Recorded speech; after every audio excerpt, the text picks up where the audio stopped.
अस्सलाम वालेकुम। Cap for business law. आज इंशाल्लाह लेक्चर नंबर 48 है हमारा। हम डिस्कस कर रहे थे निगोशिएबल इंस्ट्रूमेंट्स। कल हमने स्टार्ट किया निगोशिएबल इंस्ट्रूमेंट। थोड़ा सा अगर रीकैप कर लिया जाए उसका, वो ये है कि जी हमने कल ये पढ़ा है कि निगोशिएबल से मुराद है ट्रांसफरेबल। मतलब वैसे तो निगोशिएशन वगैरह आपको पता है जो उसका मतलब होता है, लेकिन हम क्योंकि ये कानून पढ़ रहे हैं निगोशिएबल इंस्ट्रूमेंट्स एक्ट 1881, तो इसके अंदर निगोशिएबल से क्या मुराद है हम वो देख रहे हैं। तो भाई निगोशिएबल से मुराद है ट्रांसफरेबल, जो एक शख्स से दूसरे शख्स के पास ट्रांसफ़र हो सके चीज़, ठीक है। और जो आगे इंस्ट्रूमेंट है, इंस्ट्रूमेंट से मुराद एक रिटन डॉक्यूमेंट है, रिटन होना लाजमी है इसका। रिटन डॉक्यूमेंट है आपका जिसमें आप कोई पैसे लेने देने का वादा करते हो अगले बंदे के साथ, that is called an instrument here, सही है। और निगोशिएबल इंस्ट्रूमेंट पे क्या होगा, एक ऐसा रिटन डॉक्यूमेंट जिसमें आप पैसा लेने देने का वादा कर रहे हो और वो ट्रांसफरेबल भी है। अगर एक डॉक्यूमेंट है उसमें वादा तो है, या वादे की बजाय आप ऑर्डर भी अगर वर्ड यूज़ कर सकते हैं क्योंकि आगे जाके ऑर्डर भी आएगा। तो कहने का पर्पज़ है कि पैसे लेने देने हैं वो आप एक जगह पर लिख कर दे रहे हो उस चीज़ को, ठीक है। ज़रूरी नहीं है कि हमेशा ही वो निगोशिएबल भी हो, हमेशा ही वो ट्रांसफरेबल भी हो, वैसे भी हो सकता है, ठीक है।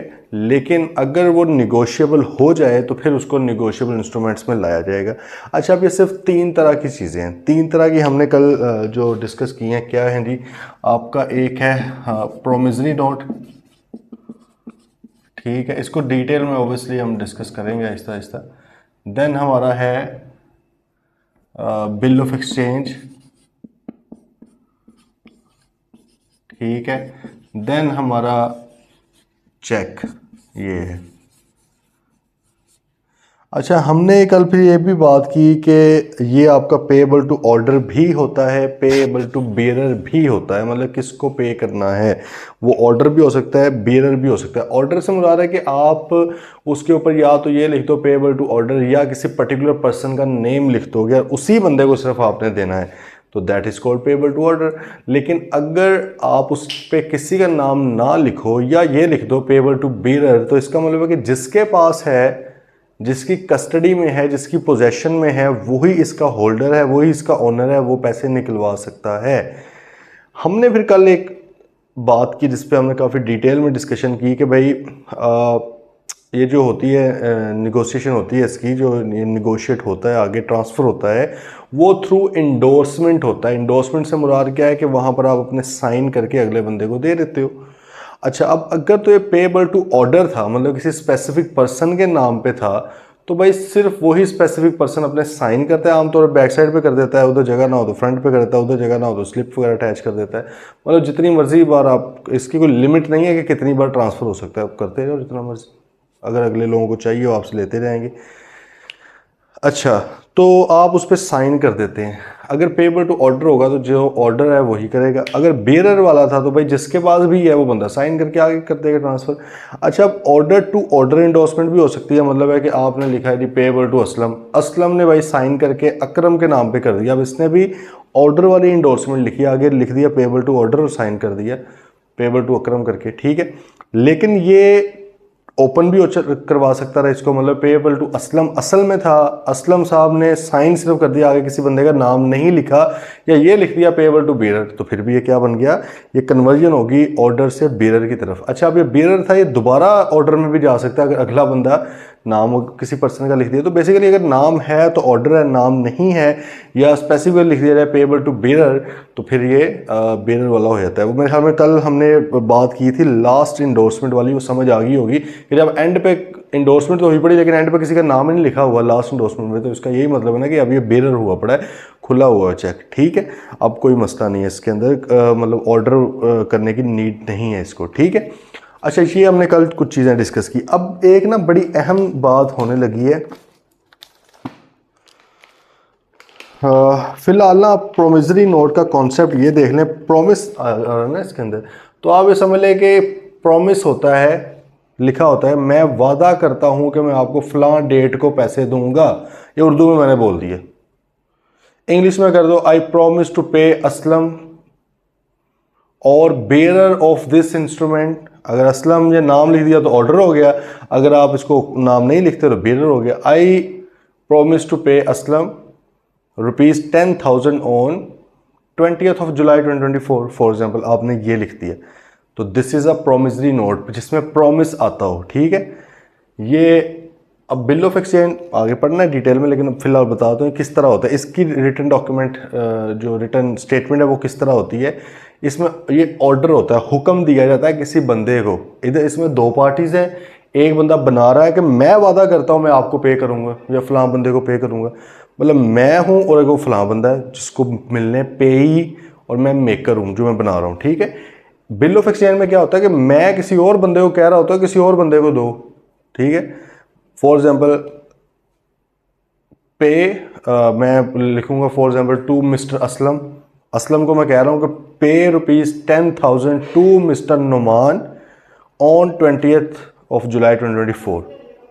ये मैं लिख दिया। अब इसमें मेरे भी साइन हो जाएंगे उसके, वो भी एक्सेप्ट कर लेगा, हाँ भाई मैं पैसे दे दूंगा, तो ओके हो गया। अच्छा ये भी हो सकता है मैं उसको कह रहा हूँ असलम को पे mister Aslam pay rupees 10,000 on 20th of July to me, बनाया भी मैंने और पैसे भी मैं कह रहा हूँ कि मुझे दो आप, ये भी पॉसिबिलिटी है, ठीक है। तो तीन पार्टीज होती हैं, कर लेंगे डिस्कस। चेक का भी आपको आइडिया कि बैंक को ऑर्डर ही किया जा रहा होता है ना, पे भाई पे कर, सही है। अच्छा अब आ जाए ज़रा इधर, और यहाँ पे एक बात है जी, बड़े गौर से तहम्मुल से समझने वाली बात है। वो कहते हैं section 35 of the state bank of Pakistan act 1956 prohibits. अच्छा कानून में ना दो तरह के वर्ड्स यूज होते हैं, एक होता है प्रोहिबिट और एक होता है रिस्ट्रिक्ट करना। प्रोहिबिट का मतलब होता है बिल्कुल ही मना कर देना, सीधा इनकार है भाई, कर ही नहीं सकते। रिस्ट्रिक्शन का मतलब होता है कर तो सकते हो लेकिन विद सम रिस्ट्रिक्शन। बात आ रही समझ, कर तो लो आप ये काम, लेकिन भाई इस तरह करना है। मिसाल के तौर पे अगर लेट्स से हम कहें बुक्स ऑफ अकाउंट्स की बात करें, इंस्पेक्शन की, अब फॉर एग्जाम्पल माइनर को उन्होंने कह रही है कि आप बुक्स ऑफ अकाउंट्स देख ही नहीं सकते, खत्म बात, देखना ही नहीं है आपने, एक्सेस ही नहीं कर सकते, दिस इज प्रोहिबिशन। अब मिसाल तौर पे फर्म पार्टनर्स को कहती है कि यार आप देख तो सकते हो लेकिन 9 to 5 में देख सकते हो, ये नहीं है कि शाम को आगे रात को 10 बजे कहोगे यार मुझे अकाउंट्स दिखाओ। मिसाल दे रहा हूँ, देख तो सकते हो लेकिन 9 to 5 में देखना है आपने, जो वर्किंग आवर्स हैं। रात को 12-1 बजे आके आप नहीं कह सकते, ठीक है। कर सकते हो काम लेकिन विद सम रिस्ट्रिक्शन। बात आई है समझ। ये आपको पता है नॉर्मल लाइफ में इस तरह बहुत सी चीज़ें होती हैं, कुछ बिल्कुल ही मना होती हैं, कुछ भी होती हैं रिस्ट्रिक्शंस लगी होती हैं, ठीक है। कई जैसे आप लोगों में लफंटर से लोग हैं, उनको मना किया होता है जी आपने बाहर जाना ही नहीं है खेलने, ठीक है, ये बिल्कुल ही प्रोहिबिशन है।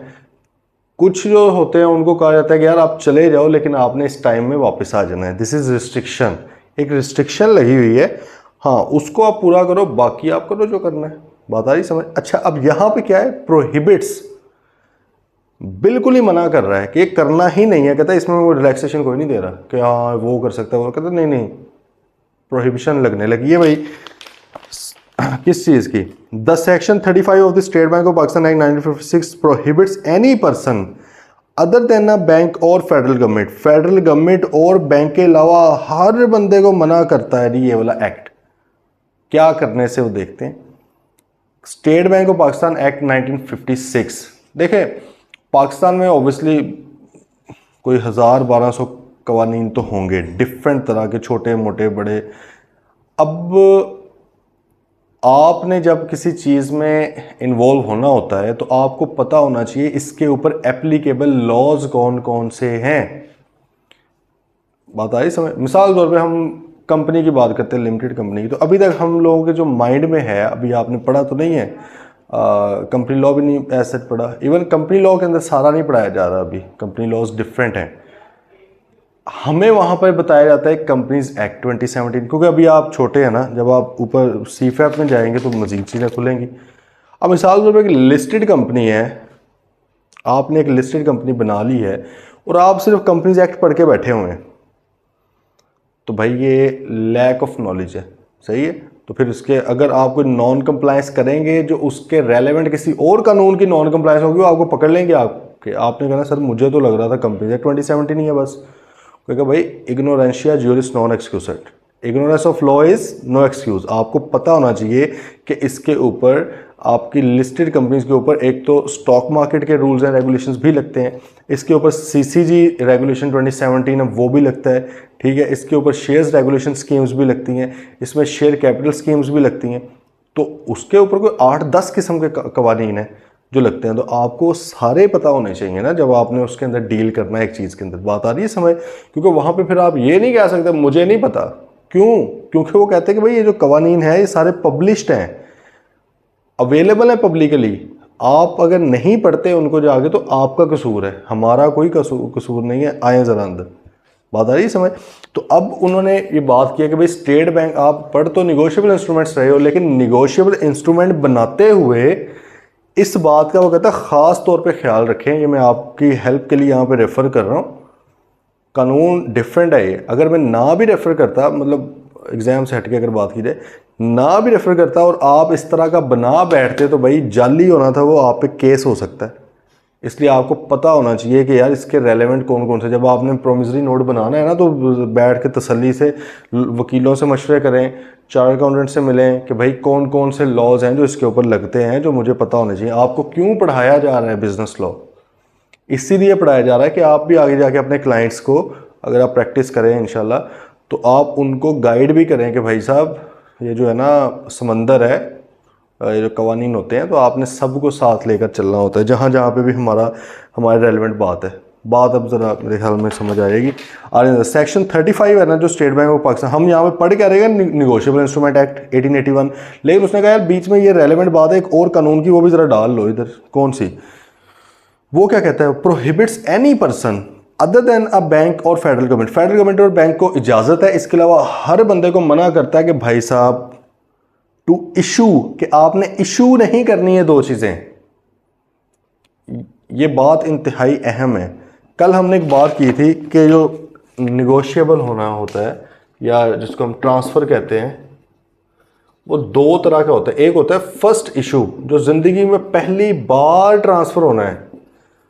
वो कब होगा? जब बनता है यार, जब आप चेक बनाते हो, ठीक है, या आपने चेक बनाया है, या भी बना है, फर्स्ट टाइम बना है और आपने साइन किया। इस तरह promissory note, bill of exchange बना है पहली बार, डॉक्यूमेंट आई प्रॉमिस टू पे यू फलां, ये पहली बार जिंदगी में भी कागज़ के ऊपर लिखा जा रहा है और अगले बंदे को हैंड ओवर किया जा रहा है। दैट इज इशुएंस, वो इशू है। बार में जो होती है ना ये सब्सिक्वेंट, ये इसको सिर्फ ट्रांसफ़र या निगोशिएबल बोलते हैं, निगोशिएशन वगैरह, ठीक है। ये इशू नहीं है, बात समझ आ रही है ना? इशू का मतलब क्या है? जारी करना। क्या होता है? जारी करना, इशू कर देना, दे देना। तो भाई इशू एक ही बार जिंदगी में चीज होती है, कुछ भी है लाइफ में, जो उसका फर्स्ट है ना इंस्टेंस डॉक्यूमेंट का, वो इशुएंस है, उसके बाद हमेशा वो ट्रांसफर वगैरह ही होगा। ये बात समझ मेरे ख्याल में आगे होगी। अब वो यहाँ पे इसकी बात कर रहा है, इसकी बात नहीं कर रहा। इसका मतलब कि ट्रांसफर वगैरह कर सकते हो, जो मर्जी करो, ये नहीं आपने करना। इन दो तरह की चीज़ों को, दो तरह की चीज़ें कौन सी है, बड़ी स्पेसिफिकली इसको देखना है। देखें ये जो है ना इंतहाई इम्पोर्टेंट चैप्टर हैं दोनों, और मुझे पता है कि इसमें स्टूडेंट्स को दुश्वारी आती है समझने में, इसलिए इंशाल्लाह हम इसको बहुत स्लोली लेकर चलेंगे, तगड़ा अच्छा खासा इस पर टाइम लगाएंगे एक एक चीज़ के ऊपर, ताकि आप लोगों को समझ आए। लेकिन जहाँ पर भी थोड़ी सी भी कन्फ्यूजन होना, आपने फ़ौरन पूछनी है, वो फ़ौरन व्हाट्सएप कर देना है, ताकि साथ ही चीज़ें क्लियर हो जाएं, ठीक है। कंप्रोमाइज़ नहीं करना भाई, कंप्रोमाइज़ करोगे पेपर में मसला हो जाएगा आपके लिए, मैं बता रहा हूँ। थोड़ा सा भी ढील नहीं छोड़नी। उसने कहा दो तरह के इशू नहीं कर सकते, बाकी जो मर्जी ट्रांसफ़र वगैरह करो। कौन से? कहता रही a promissory note payable to bearer. Payable to bearer वाला जो प्रोमिसरी नोट होता है ना, देखो प्रोमिसरी नोट भी तो दो तरह के, हमने कहा कि निगोशिएबल इंस्ट्रूमेंट दो तरह के होते हैं, पेएबल टू ऑर्डर भी हो सकता है, पेएबल टू बियरर भी हो सकता है। उसने कहा कि पेएबल टू ऑर्डर वाला इशू कर लो,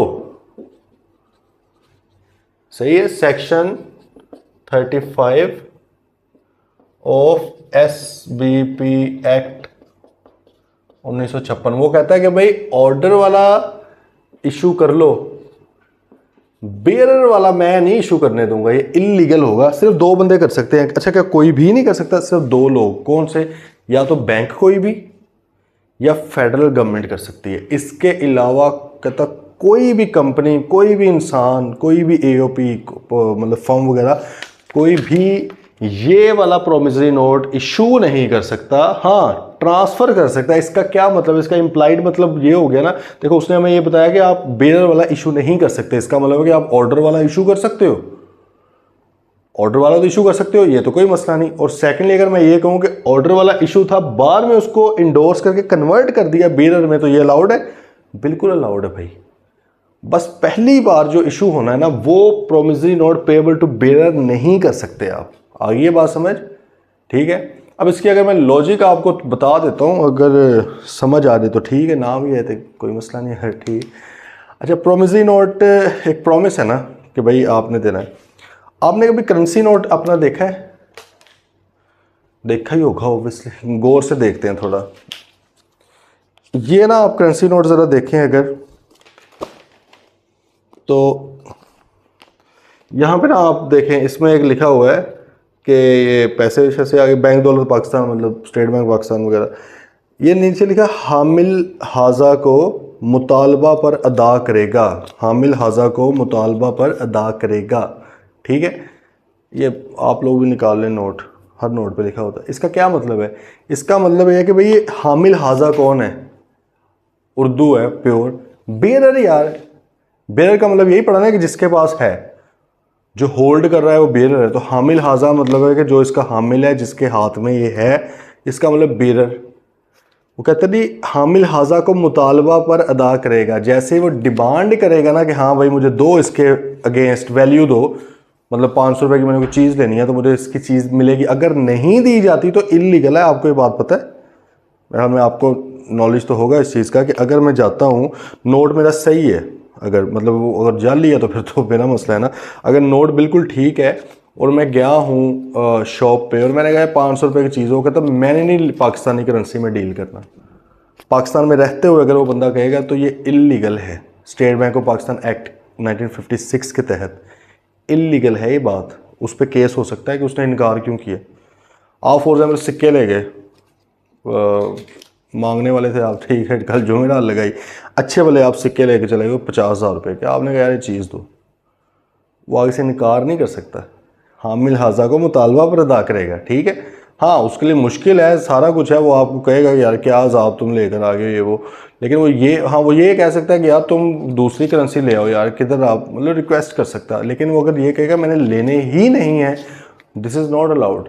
वरना फिर ख़त्म होगी ना, गारंटी ख़त्म होगी भाई। इसके पीछे देखो, आप इसके नीचे देखें, हामिल आज़ा के नीचे क्या लिखा हुआ? हुकूमत पाकिस्तान की ज़मानत से जारी हुआ। मतलब गारंटी पीछे किसने दी है? हुकूमत पाकिस्तान ने। तो हुकूमत पाकिस्तान कहेगी भाई साड़ी मनिया के नहीं हैगी औकात, बिल्कुल ही कोई नहीं है कि मतलब कि हमारी गारंटी को भी कोई नहीं मान रहा, तो ये इल्लीगल है। अगर कोई इनकार, इस लीगल टेंडर इसको बोला जाता है। अच्छा, अब बात क्या हो रही थी, देखिए उस पर क्या लिखा है? हामिल हाजा को मुतालबा पर अदा करेगा। ये बेरर है ना, ये बेरर, ये भी एक करेंसी नोट, प्रोमिसरी नोट की टाइप है ना। ठीक है, अब अगर आप हर बंदे को अलाउ कर दो, हर शख्स को अलाउ कर दो कि भाई आप बेरर वाले बनाते जाओ, बना बना के लोगों को देते रहो, मतलब कैश वगैरह में ना डील करो, बैंक में ना डील करो, ट्रांजैक्शंस वगैरह ना करो, सिंपल प्रोमिसरी नोट बनाओ, वादा करके आगे दे दो, वादा करके बेरर वाला वो चल रहा है। ठीक है, वो कहते हैं कि यार फिर ना इसकी वैल्यू हमारी कम हो जाएगी, इसको कौन सीरियस लेगा?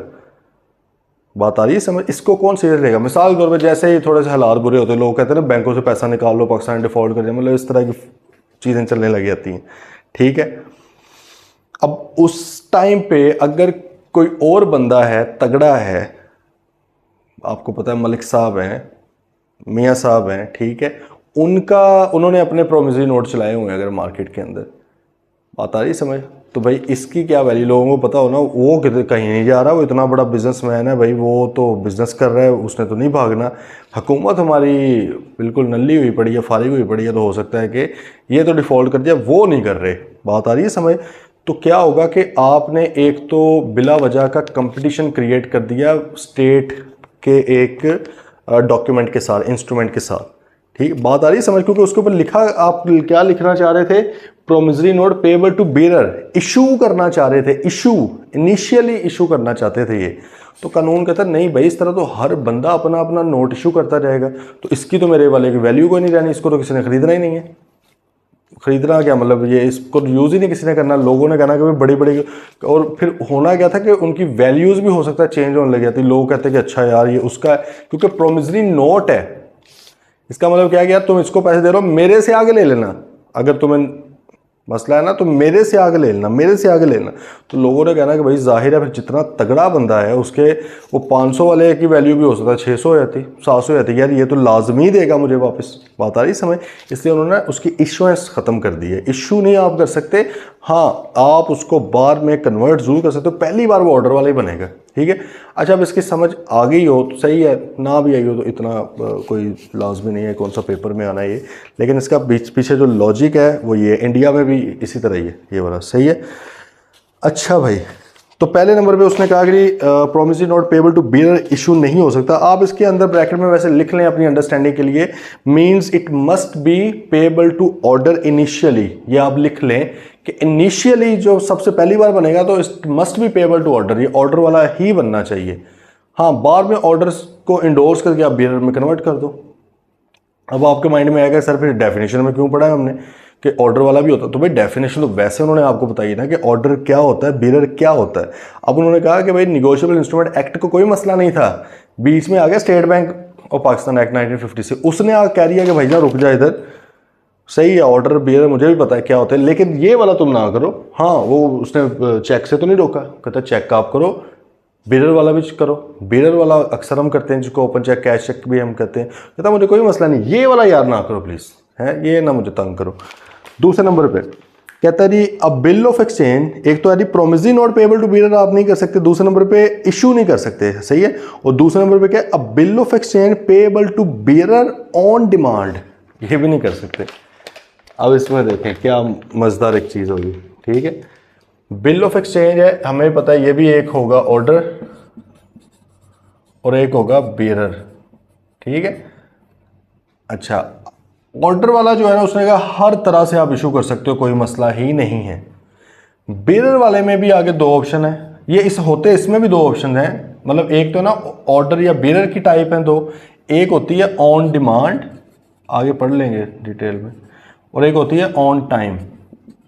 नाम से जाहिर हो रहा होगा, ऑन डिमांड से मतलब जैसे ही दिखाया जाएगा तो पैसे दे भाई तो दोनों देने पड़ेंगे।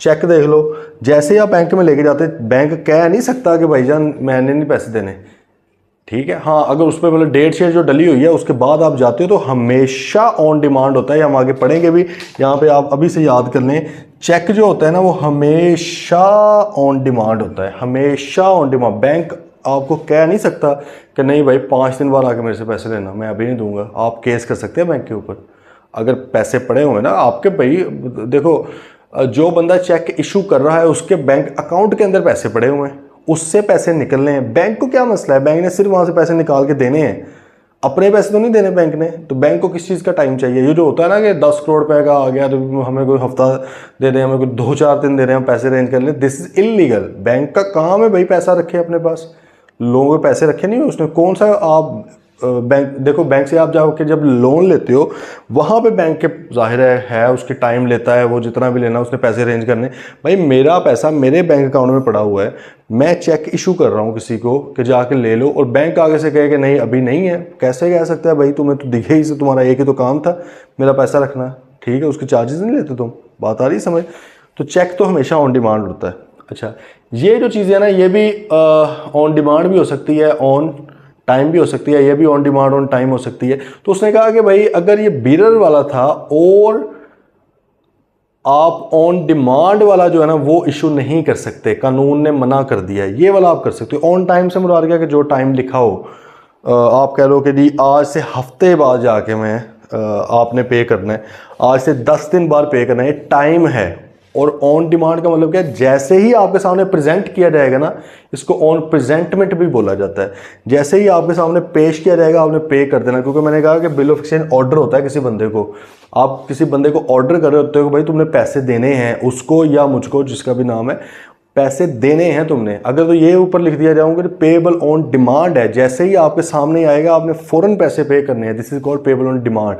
और अगर ये लिखा रहेगा कि पेएबल आफ्टर 10 डेज या इस तरह करके कुछ, तो वो ऑन टाइम होता है। अब कानून क्या कहता है, स्टेटमेंट को पाकिस्तान एक्ट 1956 कह रहा है कि भाई bill of exchange payable to bearer on demand, ये वाला अलाउड नहीं है। बाकी आप पेएबल टू ऑर्डर करो, चाहे वो ऑन डिमांड करो, चाहे ऑन टाइम करो, पेएबल टू बियरर करो, चाहे ऑन टाइम करो, इशू करने में मसला नहीं है, ठीक है। अगेन बात यही है कि ये वाला इशू नहीं आप कर सकते, ऑन डिमांड वाला ट्रांसफ़र तो कर सकते हो ना। मतलब पहले ये वाला बना लिया या ये बना लिया, बाद में कन्वर्ट कर दिया इसके अंदर payable to bearer on demand, तो कन्वर्जन जो उसकी एंडोर्समेंट है वो अलाउड है, ठीक है। बात आ रही है समझ। जैसे एग्जांपल देखो, उसने कहा था following bill of exchange is not valid, pay bearer rupees 10,000 whenever he ask for, जब भी वो मांगता है, मतलब कि ऑन डिमांड। वो कहता है ये अलाउड नहीं है, this is not valid, illegal है।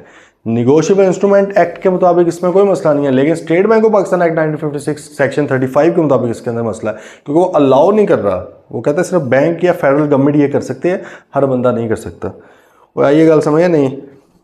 इस पर मेरे ख्याल में जितने सेशन अभी तक पढ़ाए हैं सबसे ज़्यादा टाइम इसमें लगाया इसके ऊपर, क्योंकि मुझे ये नीड फील हुई है कि स्टूडेंट्स को निगोशिएबल इंस्ट्रूमेंट्स के अंदर मसाइल आते हैं, तो भाई आप लोगों को ये क्लैरिटी के लिए इस पर टाइम लग रहा है, तो आप प्लीज़ ज़रा इसको चीज़ों को अंडरस्टैंड करके चलना है, समझ के चलना है, ठीक है। अच्छा, अभी तक अगर हम बात करें ना, तो हमने फिर निगोशिएबल इंस्ट्रूमेंट्स की जो टाइप्स हैं, एक तो फिर अब हमने पढ़ ली हैं जी, या पेएबल टू ऑर्डर हो सकते हैं या बियरर हो सकते हैं, ठीक है। और एक हमने इसी तरह टाइप अभी अभी क्या पढ़ लिया, ऑन डिमांड हो सकता है, मतलब जैसे ही आपको जब उसका दिल करेगा पैसे ले सकता है। और दूसरा क्या है, ऑन टाइम आप इसको कह सकते हैं कि भाई स्पेसिफिक टाइम के ऊपर आपने लेना है, ठीक है। तो ये हो सकते हैं, मतलब है कि ये अलग टाइप है, ये अलग टाइप है, लेकिन ये इकट्ठे हो सकते हैं। मतलब payable to order on demand, payable to order on time, payable to bearer on demand, payable to bearer on time, ये चीज़ें होती हैं। और ये सब के ऊपर ही अप्लाई होता है सिवाय चेक के।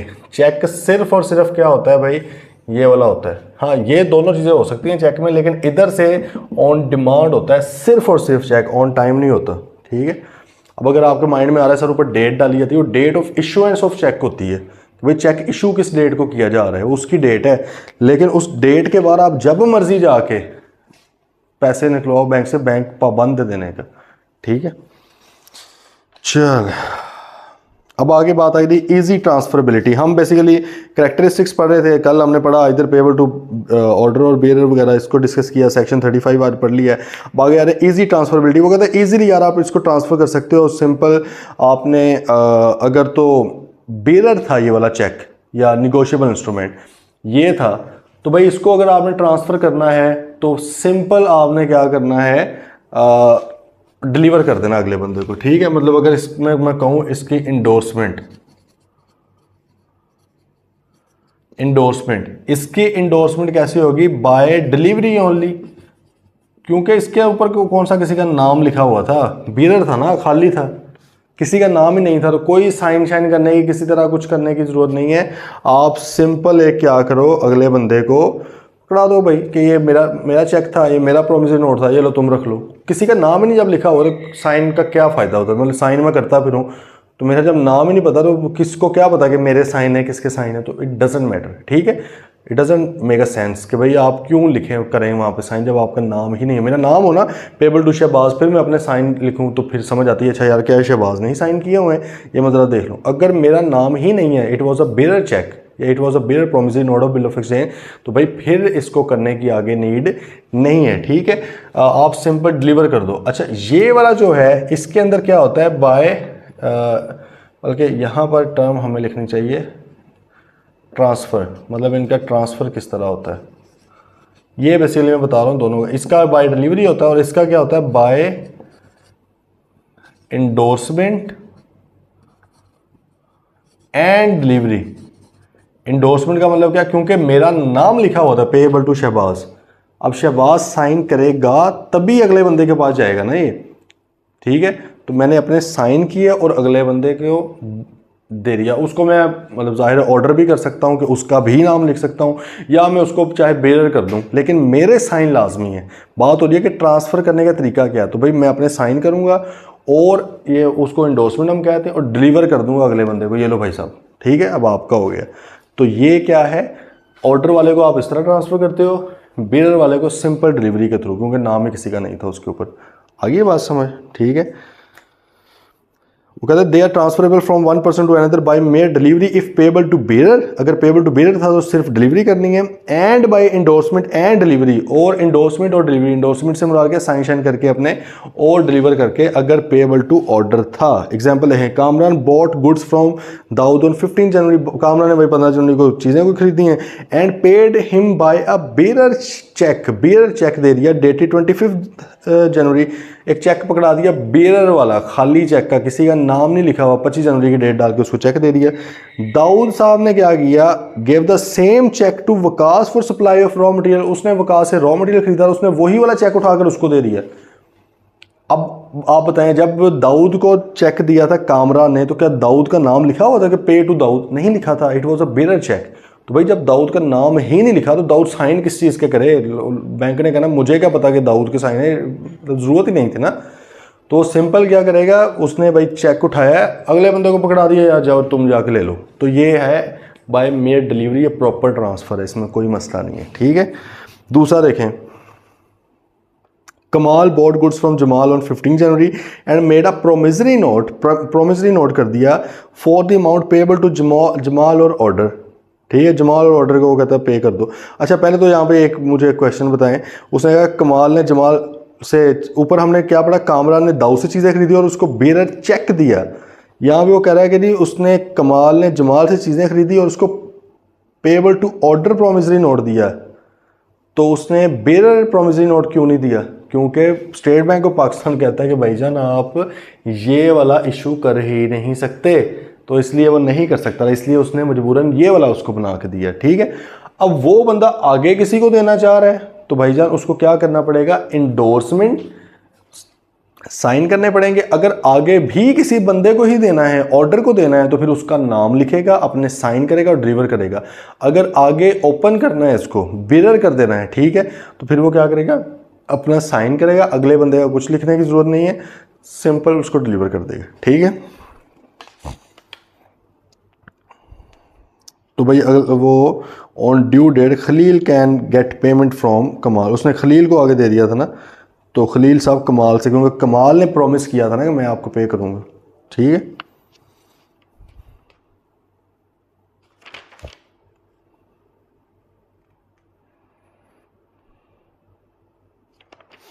अच्छा, title of holder in due course, इसको भी होल्ड करें, ठीक है। ये अगले कुछ कॉन्सेप्ट समझ आएंगे ना, फिर ये आएगी समझ बात। आगे आ रहे हैं, पार्टीज टू निगोशिएबल इंस्ट्रूमेंट के ऊपर आ जाए। निगोशिएबल इंस्ट्रूमेंट्स के अंदर पार्टीज कौन कौन सी होती हैं भाई? निगोशिएबल इंस्ट्रूमेंट्स के अंदर पार्टीज आपकी कौन कौन सी होती हैं, इसको दे लेते हैं। अच्छा, ये पार्टीज के नाम, ये जो टर्म्स यूज हो रही है ना, देखें चीज़ तो एक ही होती है, लेकिन उसकी टर्म जब यूज होती है ना, तो वो उसका पर्पस यही होता है कि आइंदा जब टर्म यूज हो तो आपके माइंड में एग्जैक्ट वही चीज़ आए जिसका वो डिफाइन कर रही है, ठीक है। तो मतलब है कि डेफिनेशन जब बताई जाती है ना, फिर जो जनरल हमारी मीनिंग्स होते हैं चीज़ों के, वो ख़त्म हो जाते हैं ना, फिर हमने प्रॉपरली फॉलो करना होता है डेफिनेशन क्या बोलती है। देखें, निगोशिएशन से मुराद हमने कुछ और समझा हो रहा, मुज़ाकरात, बातचीत करना, बारगेन करना वगैरह, ये इसने कुछ और ही बता दिया, तो अब हम इसके मुताबिक चलेंगे ना, ठीक है। इस तरह अभी ये पार्टीज का कुछ बताएगा, ठीक है। Parties of negotiable instruments. अच्छा, अब निगोशिएबल इंस्ट्रूमेंट्स आपको पता है भाईजान हैं 3 तरह के, ठीक है। एक आपका है प्रोमिसरी नोट, इसमें मैं प्रॉमिस कर रहा हूँ कि मैं आपको पैसे पे करूँगा, या जो इसका बेरर है उसको, प्रोमिसरी नोट, ठीक है। फिर आपका एक आ गया बिल ऑफ एक्सचेंज। अभी तक आपके माइंड में ये तो नहीं आया कि सर ये तो इंडोर्स हो के पता नहीं कहाँ तक पहुँच जाए, मुझे तो पता भी नहीं उस बंदे का। बंदा मैटर नहीं करता ब्रो, आपने वादा किया हुआ है ना, और वैलिड है, आपके ही साइन है, आपने ही बनाया हुआ है कि मैं आप पैसे पे करूँगा। अब कानून ने ये असल में कहा हुआ है कि यार हर जगह पे कैश चलाने के बजाय बेहतर नहीं है कि डॉक्यूमेंट, एक इंस्ट्रूमेंट चला लिया जाए कि फॉर एग्जाम्पल किसी को 50 लाख देना तो 50 लाख जो उठा के फिरते फिरो, एक पर्ची लेकर फिरो ना, पर्ची उसको दे दो, पर्ची उसको दे दो, पर्ची उसको दो। हाँ, जिसने बनाई हुई है उसका तो वादा चल रहा है कि मैं पैसे पे करूँगा, तो उससे आके ले सकते हैं। बात आ रही है समझ? ठीक है, इसी तरह ये भी मतलब सिलसिले हैं। तो आप ये समझ लें कि कैश ट्रांजैक्शंस का ऑल्टरनेट होता था ये, जिस तरह अब ऑनलाइन ट्रांजैक्शंस आ गई हैं।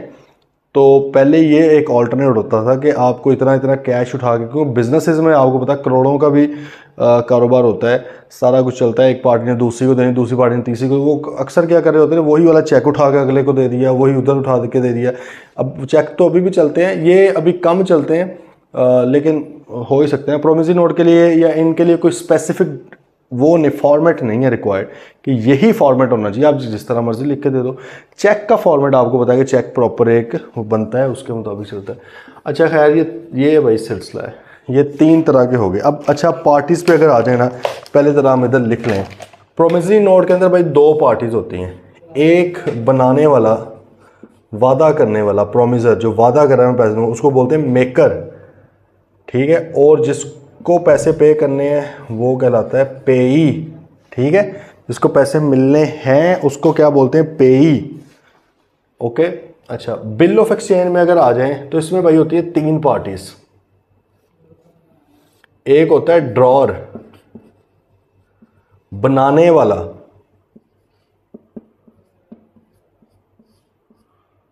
यहां पे अब आपको अगर मेकर भी तो वही, तो इसलिए मैंने कहा कि जो टर्म जिसके लिए अब अगर हम बाद में मेकर वर्ड बोलेंगे ना तो आपके माइंड में आना चाहिए प्रोमिसरी नोट वाला बंदा जिसने प्रोमिसरी नोट बनाया। बिल ऑफ एक्सचेंज बनाने वाले को मेकर नहीं बोलते, उसको क्या बोलते हैं, ड्रॉर बोलते हैं, ठीक है। अच्छा, फिर एक इसके अंदर बंदा है ड्रॉई। कौन है, ड्रॉई, या एक बनाने वाला लिख लो या इसके साथ एक और लिख लो, हुक्म देने वाला। उर्दू में लिख रहा हूँ फुल टाइम, मतलब जो ऑर्डर कर रहा है कि पे करो भाई, पे, सही है, जो ऑर्डर कर रहा है वो ड्रॉर है, ठीक है। ड्रॉई यानी जिसको ऑर्डर किया गया है, जिसको हुक्म दिया गया है, जिसको ऑर्डर किया गया है, ड्रॉई उसको बोलेंगे। और थर्ड पार्टी वही यानी पेई, जिसको पैसे मिलने हैं, ठीक है। ये तो अच्छा, चेक के केस में भी यही पार्टीज हैं, ड्रॉर, ड्रॉई, पेई। अब यहां से ना आपको एक चीज का आइडिया होगा, आगे जाके एक जगह पे उन्होंने लिखा भी हुआ है। हमने कहा कि भी उधर भी पार्टियों के नाम भी बिल्कुल सेम है, तो सर जी एक मैं आपको बार बताने लगा हूं, चेक जो है ना वो भी एक किस्म का बिल ऑफ एक्सचेंज ही है, चेक भी एक किस्म का बिल ऑफ एक्सचेंज ही है। ये देखो, इधर पार्टीज भी 2 हैं और इधर वादा किया जा रहा है, मैं प्रॉमिस कर रहा हूं, मैं खुद प्रॉमिस कर रहा हूं मेकर के मैं आपको पैसे दूंगा। यहां पर क्या होता है, ड्रॉर ऑर्डर करता है ड्रॉई को कि भाईजान पैसे दो पेई को। इधर भी क्या हो रहा है, ड्रॉर ऑर्डर करता है ड्रॉई को कि पैसे दो पेई को। तो ये दोनों सेम चीज है, लेकिन एक फर्क है। फर्क क्या है, बिल ऑफ एक्सचेंज के केस में ड्रॉई कोई भी हो सकता है, कोई भी इंसान, कोई भी कंपनी, किसी को भी आप कह सकते हो। और जाहिर है जिसने आपको देने हो पैसे, ऐसे तो नहीं किसी को मुंह उठा के तो नहीं ना करना, ठीक है। मतलब बंदा कोई स्पेसिफिक नहीं है, किसी को भी आप कह सकते हो। आप ने किसी पर्सन से पैसे लेने थे, किसी इंसान से, आपने उसके नाम का बना दिया कि भाईजान अली आएगा तुम्हारे पास, उसको फलां डेट पे तुमने पे करने हैं, सही है। आप ड्रॉर हो, जिसने पे करने हैं वो ड्रॉई है, जिसको पे करने हो पे ही है। इस तरह आपने कंपनी को लिख दिया XYZ प्राइवेट लिमिटेड को कि यार आपसे मैंने पैसे लेने थे, ठीक है, ये पैसे आप दो इस बंदे को या मुझे दे दो, पे ही खुद भी हो सकते हो आप, ठीक है। ये जो ड्रॉर और पे हैं, ये एक पर्सन हो सकता है, लाजमी नहीं है, हो सकता है, ठीक है। ये आपको चेक में ये वाली बात ज़्यादा समझ आ जाएगी। चीज़ें सेम है, कॉन्सेप्ट सेम है, फ़र्क क्या है, इधर आप किसी भी बंदे को can be any legal natural person, कोई भी लीगल या नेचुरल पर्सन हो सकता है भाई, कोई भी, इधर फर्क क्या है, ड्रॉई जो है ओनली बैंक, सिर्फ और सिर्फ बैंक हो सकता है ड्रॉई। कोई भी इंसान, कोई भी कंपनी ड्रॉई नहीं हो सकती चेक के लिए। चेक का आपको पता ही है ना कि बैंक का होता है और बैंक में ही देना होता है भाई।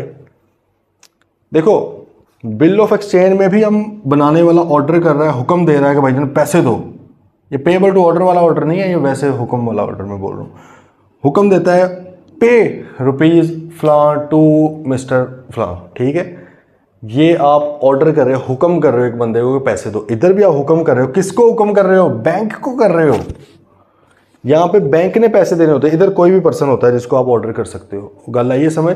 अच्छा, अब जिस तरह इधर मैंने कहा कि बनाने वाला और जिसको पे करना है पे सेम हो सकते हैं, तो भाईजान इधर आपको बात ज़्यादा समझ आ जाएगी। चेक का आप अपने आप का इशू कर सकते हो, अपने नाम का चेक इशू कर सकते हो। नाम को छोड़ो, बेरर वाला तो हो ही सकता है ना। खुद आपके अकाउंट में पैसे पड़े हुए थे 50,000, आपने कहा निकलवाने हैं, बैंक के आपने अपना चेक बनाया, पे रुपीज़ 50,000 बस सैंक्शन किए, बैंक में दिया, बैंक ने आपको 50,000 दिया, अल्लाह हाफिज़। ड्रॉर कौन था, आप थे। पेई कौन है, आप हैं। ड्रॉई कौन है, बैंक है। अब यही चीज़ इधर, आप किसी बंदे के पास गए, आपने उससे पैसे लेने थे, आपने उसको ड्रॉ किया, ठीक है, और आपने उसके नाम उसको कहा कि मुझे ही आपने पैसे देने, उसने आपको पैसे दे दिए, तो ड्रॉ और पे सेम पर्सन हो गए, ठीक है। एक तो ये फ़र्क था चेक और इसमें कि इसमें सिर्फ बैंक ड्रॉ ही हो सकता है, इसमें कोई भी पर्सन हो सकता है। एक फ़र्क आपको अभी और मैं बता देता हूँ, इसमें चार नहीं होती बेसिकली, पार्टीज हैं 3 ही, ठीक है। लेकिन ये जो ड्रॉई है ना, जब आपने बिल ऑफ एक्सचेंज बनाना है तो पहले जाके आपने इससे एक्सेप्ट करवाना है कि हाँ वाकई ही आपने पैसे देने हैं। क्या करवाना है, एक्सेप्ट करवाना है। देखो इस तरह तो आप किसी भी थर्ड पार्टी पर्सन का कोई भी बना के देख लो, ऑर्डर कर दो यार फलां जो बंदा उससे जाके पैसे लेना, पता नहीं उसने आपके देने भी हैं या नहीं देने पैसे। पहले एक्नॉलेज तो करवाओ, उसे एक्सेप्ट तो करवाए कि भाईजान क्या वाकई ही आप देंगे पैसे मुझे। बात आ रही है समझ, क्योंकि ड्रॉई ने देने हैं। इधर एक्सेप्ट करवाना क्यों ज़रूरी नहीं है, इधर क्योंकि स्टेट बैंक ऑफ पाकिस्तान की अपनी प्रोटेक्शन है। मिसाल के तौर इसमें आपके अपने ही बैंक अकाउंट से पैसे निकलने होते हैं ना, ड्रॉर के ही बैंक अकाउंट से पैसे निकलने होते हैं। जो ड्रॉर है उसके ही अकाउंट के अंदर पैसे होंगे ना, वो ये कह सकते हैं कि मेरे ही अकाउंट से मुझे पैसे दे दो या मेरे ही अकाउंट से किसी और बंदे को पैसे दे दो। तो अगर ये वाला चेक हो गया बाउंस जाके, बात ज़रा बड़े गौर से समझ नहीं है कि इधर एक्सेप्ट क्यों नहीं करवाया जा रहा ड्रॉई से। भाई इधर ड्रॉई ने अपनी जेब से पैसे देने थे, देने बेशक उसी पहले उस बंदे के होंगे, वही वाले होंगे, लेकिन अभी फिलहाल तो अपनी जेब से निकालने हैं ना पैसे, ठीक है। तो यहां पर इसलिए कहते हैं यार उससे एक्सेप्ट भी करवा लो पहले जाके। इधर वो कहते हैं एक्सेप्ट करवाने की जरूरत नहीं है, बैंक ने आपके ही बैंक अकाउंट में से देने हैं। अगर आपके बैंक अकाउंट में ना हुए तो चेक हो जाएगा डिसऑनर, जिसको आम अल्फाज में बोला जाता है बाउंस, ठीक है, बाउंस कर। तो बाउंस अगर हो गया चेक तो भाईजान केस किसके ऊपर होगा, बैंक के ऊपर होगा? नहीं सर, इसी भाईजान के ऊपर होगा। और ये मैं आपको बताता हूँ इतना गंदा केस होता है ये, इतना हैवी केस होता है ये। और इसमें मज़े वाली बात है, जितनी छोटी अमाउंट है उतनी सख्त सज़ा है। वो कहते तेरे को इतने भी पैसे नहीं है गरीब आदमी, तुम इतने से पैसों के लिए भी 2 नंबरी कर रहे थे। क्योंकि कानून ये कहता है कि जाहिर है अगर छोटी रकम किसी गरीब को दी जा रही है, मतलब कि गरीब क्या जो थोड़ा कमज़ोर है उसको दी जा रही थी, और उसका भी चेक डिसऑनर आपने करवा दिया है, मतलब आपके पास इतने भी पैसे नहीं थे, तो भाई उस बंदे को, कमज़ोर बंदे के ऊपर आपने जुल्म किया, आपको ज़्यादा सख्त सज़ा दी जानी चाहिए। तो चेक डिसऑनर होने की बड़ी ही सख्त सज़ा है भाई, चेक बाउंस होने की, ठीक है। तो इधर क्योंकि फंसना ऐसे नहीं होता है, ड्रॉई अगर इनकार करता है बैंक तो कर ही नहीं सकता, और फिर तो बैंक फंसेगा ना अगर वो करे। लेकिन बैंक के पास ऑप्शन नहीं है ना इनकार करने, क्योंकि बैंक ने कौन सा अपनी जेब से देने, उधर से उठाए अकाउंट से पैसे इधर दे दिए इसको, ठीक है। वो ये कहता है अभी मेरे पास कैश नहीं पड़ा हो तो भाई दूसरी ब्रांच से मंगवा लो, ये क्या मसला है, कोई मसला नहीं है, ठीक है। तो इसलिए इधर उन्होंने एक्सेप्ट करवाने वाला नहीं कहा। इधर वो कहता है कि भाईजान देखो ये बिल ऑफ एक्सचेंज, पता नहीं इस गरीब को पता भी होगा कि नहीं कि मेरे ऊपर अचानक ही पड़ जाने आगे पैसे, मुझे कहीं से देने पड़ने हैं, ठीक है। तो इसलिए बेहतर है कि इससे पहले एक्सेप्ट करवाओ, एक्सेप्ट करवाने के बाद जाके आप इससे ले सकते हो। तो इसका मतलब कि पहले ड्रॉर था, ये ड्रॉई था, ये पेई था, ठीक है। अब पेई क्या करता है, पहले इसके बाद लेकर जाता है कि भाईजान ये आपके नाम का उसने मुझे बिल ऑफ एक्सचेंज बना के दिया हो कि आपने मुझे देने हैं पैसे, आप दे दोगे ना। वो देखिएगा हाँ यार चलो मैं दे दूंगा, एक्सेप्ट कर लिया। अगर वो एक्सेप्ट नहीं करता कि मैंने तो नहीं दे रहे, पेई साहब भाग के इसके पास आएंगे कि सर जी उसने तो मना कर दिया। अब इनका मामला ये देखिएगा कि क्या वाकई उसने जायज़ मना किया है या नाजायज़ किया है। अगर तो इसको लगता है कि यार नहीं ये तो इसने देने थे पैसे और ये बेईमानी कर रहा है, 2 नंबरी कर रहा है, इस पर केस कर सकता है, ठीक है, कि भैया नहीं तुमने तो देने थे। लेकिन अगर इसको लगता है कि चलो सही है, तो फिर ये कोई नया बिल ऑफ एक्सचेंज बना देगा, कुछ नया कोई ऑल्टरनेट तरीका चूज़ कर देगा। बात आई समझ। अब आ जरा पार्टीज के ऊपर। वो कहता है नहीं मेकर कौन है, the person who makes a promissory note, जो प्रोमिसरी नोट लिखता है, आई प्रॉमिस टू पे यू ₹10,000 ऑन फ्लान डेट, सही है, ये आपका प्रोमिसरी नोट है।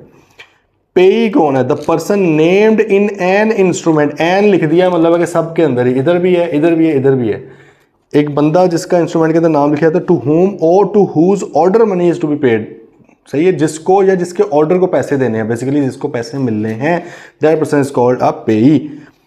ड्रॉर साहब कौन है, the maker of a bill of exchange और चेक, जो बंदा बिल ऑफ एक्सचेंज बनाता है या चेक बनाता है, वो बनाने वाले को मेकर नहीं बोला जाएगा, इन दोनों किसी में क्या बोला जाएगा, ड्रॉर बोला जाएगा। देन ड्रॉई कौन है, the person on whom bill of exchange और cheque is drawn and who is directed to pay the amount, जिसके नाम पर बिल ऑफ एक्सचेंज या चेक बनाया जाता है और जिसको हुक्म दिया जाता है कि पैसे दो। और मैंने आपको बताया कि चेक के केस में ये हुक्म जो है सिर्फ बैंक को दिया जा सकता है, ड्रॉई बैंक होता है, जबकि इस केस में बैंक नहीं हो सकता, क्योंकि ज़ाहिर है बैंक होगा तो वो इधर आ जाएगा, बैंक के अलावा कोई भी पर्सन हो सकता है, ठीक है, उसको आप कह सकते हो कि पैसे दो। हाँ ऑब्वियसली अगर उसने आपकी उसके साथ अरेंजमेंट है इस तरह की कि उसने देने हो तो फिर वो ड्रॉई होगा, ठीक है। अच्छा अब यहाँ पर इसका तो काम खत्म हो गया, मैं पेई भी पढ़ लिया, ड्रॉई ड्रॉर पढ़ लिया, उसका भी खत्म हो गया। इसके अंदर एक और चीज़ अभी जो हमने डिस्कस की, एक्सेप्टर, वो क्या कह रहा है, कहता है a bill of exchange other than a cheque. हाँ एक उसने क्यों लिखा है ब्रैकेट में, भाई हमें तो पता था चेक अलग है, लेकिन उसने कहा कि भाई असल में अलग नहीं था, बिल ऑफ एक्सचेंज और चेक एक ही चीज़ थी, लेकिन चेक के अंदर कुछ ऐसी चीज़ें हैं जिसकी बेस पर मैंने इसको एक्सक्लूड किया, जिसमें से 2 मेन चीज़ें हमने पढ़ ली हैं, बल्कि 3 पढ़ ली हैं असल में तो, ठीक है, अभी बताता हूँ, याद करवाता हूँ। एक तो भाई हमने मतलब पढ़ी है कि ड्रॉई जो है वो हमेशा कौन होगा, इस केस में बैंक होगा, ठीक है, और इस केस में कौन होगा, ये बंदा कोई भी हो सकता है। फिर हमने अब ये वाली जो एक्सेप्टर वाली पढ़ रहे हैं कि इस केस में आपको एक्सेप्ट करवाने की नीड नहीं है, बैंक ने अपनी जेब से कुछ नहीं देना, उसने आपके बैंक अकाउंट में से पैसे निकाल के आपको दे देने, ठीक है। और इधर जबकि एक्सेप्ट पहले करवाना है कि भाई देने भी है कि नहीं है, ठीक है। थर्ड क्या था, हमने पहले पढ़ा था कि पेएबल ऑन टाइम भी होता है, पेएबल ऑन डिमांड भी होता है। ये ऑन टाइम ऑन डिमांड दोनों हो सकते हैं कि फलां डेट को पे कर देना, चलो 10 दिन बाद कर देना, ऑन डिमांड भी हो सकता है फ़ौरन पे करना, ये हमेशा ऑन डिमांड होगा, हमेशा, ये आपने याद रखना है। चेक एक ऐसा बिल ऑफ एक्सचेंज है, मतलब है टाइप उसी की ही, इसलिए उसने ब्रैकेट में लिखा हुआ है कि मैं चेक को नहीं डिस्कस कर रहा, मैं बिल ऑफ एक्सचेंज की बात कर रहा हूँ सिर्फ, चेक के अलावा। इसका मतलब कि चेक था तो बिल ऑफ एक्सचेंज ही, लेकिन ये कुछ चीज़ों ने उसको उधर से उनके कुनबे में से निकाल दिया। उसमें हम अभी क्या डिस्कस कर रहे हैं, ऑन डिमांड होगा हमेशा चेक। जैसे ही आप बैंक जाओगे, ड्रॉई का फ़र्ज़ है अगर आपके बैंक अकाउंट में पैसे पड़े हुए हैं कि भाई वो फ़ौरन आपको कैश पे करे, या कैश भी होगा, आगे जाके क्रॉसिंग भी देखेंगे कि बैंक अकाउंट में ट्रांसफ़र भी कर सकते हैं, ठीक है, फ़ौरन आपको एंटरटेन करे, फ़ौरन वो आपको दे, ठीक है। तो एक्सेप्टर देख लें, bill of exchange must be presented to the drawee for acceptance first, भाई ये आपने पहले इसको एक्सेप्टेंस के लिए शो करना है, दिखाना है, and then presented for payment on due date, और उसके बाद आप इसको पेमेंट के लिए लेकर जाओगे। पहले आपने उसको वैसे दिखाना है भाई वाकई आपने देने हैं पैसे, वो डन करेगा, एक्सेप्ट करेगा। इसलिए ना इसमें हम पढ़ेंगे कि एक्सेप्टर के भी साइन होते हैं बिल ऑफ एक्सचेंज के केस में ना, जब इशू किया जाता है बिल ऑफ एक्सचेंज तो एक्सेप्टर ने भी साइन करने होते हैं। हाँ बार में इंडोर्स होता जा रहा है फिर तो नहीं करने ना, मतलब एक्सेप्टर ये नहीं कह सकता मैंने फलां को नहीं देने थे, मैंने सिर्फ तुम्हें देने हैं। भाई तुम्हें क्या देने हैं, जब तुम देने ही पैसे हैं तो उसको दो या मुझे दो, क्या फ़ायदा, फ़र्क है इसका।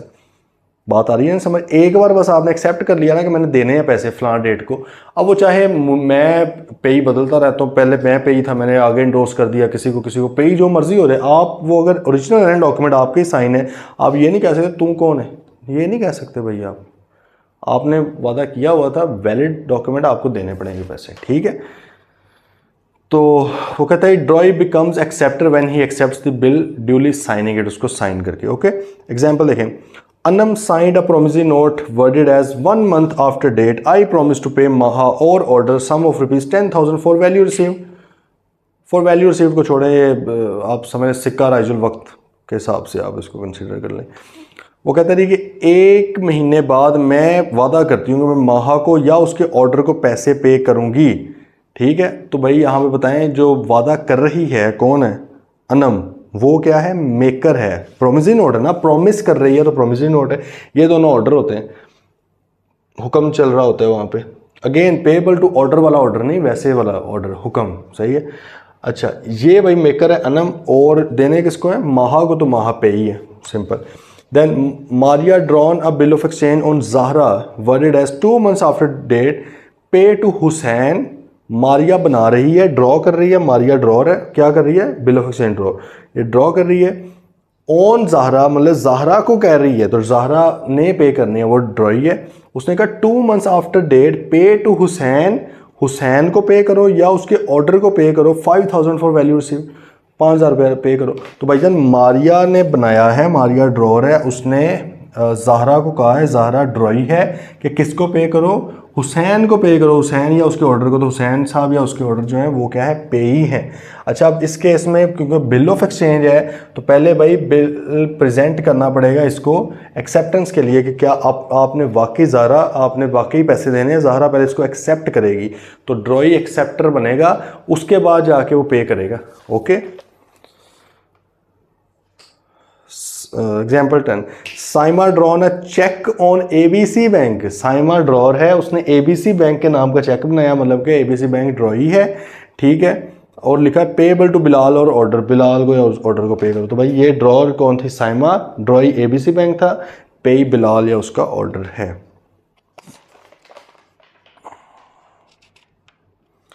हाँ भैया, आइए समझ बात की।